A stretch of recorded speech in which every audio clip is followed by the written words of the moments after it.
ઓછામાં ઓછું 2 વર્ષ ચિરાગ ઘોટી જેલમાં રહેશે એવું પોલીસનું કહેવું છે।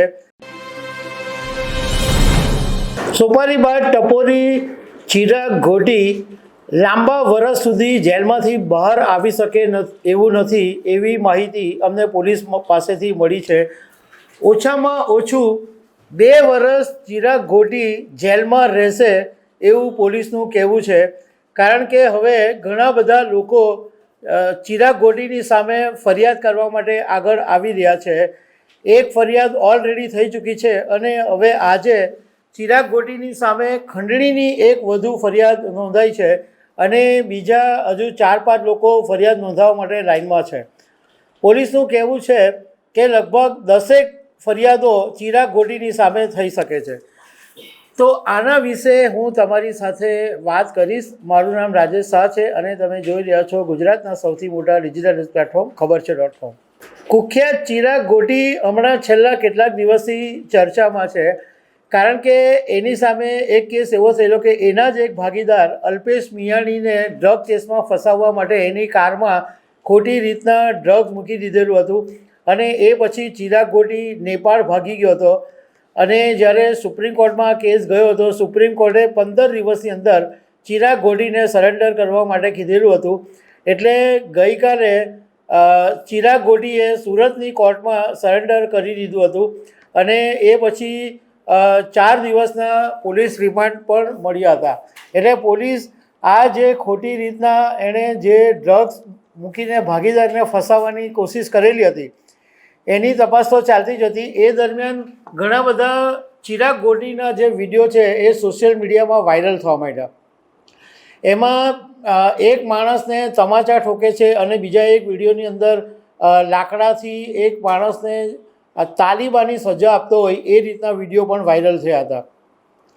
એ પછી અમે ગઈકાલે તમને વાત કરી હતી કે આ ચિરાગ ઘોટી વિશે પોલીસે એવું કીધું હતું કે એણે ઘણા બધા જીએસટી અધિકારીઓને પણ માર્યા હતા અને એ ફાર્મ હાઉસમાં અધિકારીઓને બોલાવી અને એમના વિડીયો ઉતારી અને પછી એ લોકોને બ્લેકમેલ કરી અને ખોટા કામ કરાવવા માટે દબાણ કરતો હતો।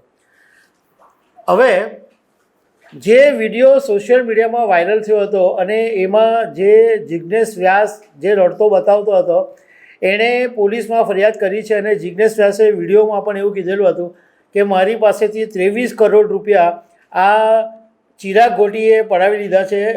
એક ઘનશ્યામ અને બીજા હિતેશને પૈસા આપવાના હતા હીરા પેટેના, પણ એ પછી વચ્ચે આ ચિરાગ ઘોટી પડી ગયો હતો અને એણે 23 કરોડ પડાવી લીધા હોવાની વાત જિજ્ઞેશ વ્યાસે કરેલી હતી અને જિજ્ઞેશ વ્યાસની ફરિયાદને આધારે આજે ખંડણીની ફરિયાદ પણ થઈ છે એવું એક ઉચ્ચ પોલીસ અધિકારીએ અમને નામ નહીં આપવાની શરતે કીધું છે।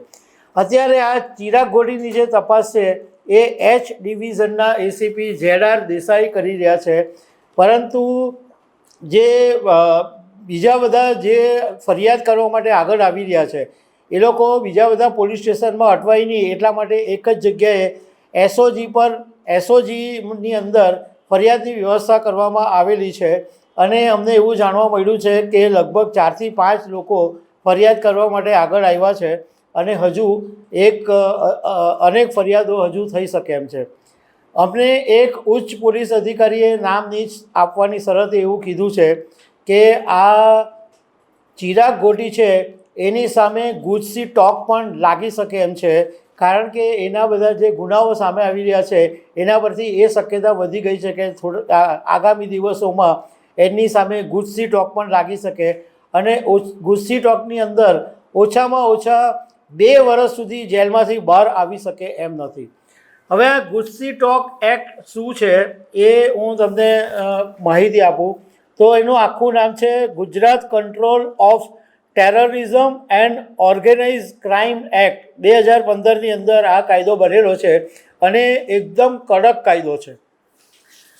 એકચ્યુઅલી આ કાયદાનો હેતુ એ છે કે આતંકવાદ અને ઓર્ગેનાઇઝ ક્રાઇમ છે એને રોકવા માટે આ ગુજસી ટોક લાવવામાં આવ્યું છે અને આ કાયદો મુખ્યત્વે એવા ગુનાની અંદર ઉપયોગ કરવામાં આવે છે કે જે કોઈ એકલા વ્યક્તિ દ્વારા નહીં પરંતુ ગેંગ, સિન્ડિકેટ કે ગ્રુપ દ્વારા યોજનાબદ્ધ ગુનાઓ થયા હોય એના માટે આ ગુસ્સી ટોક લાગે છે.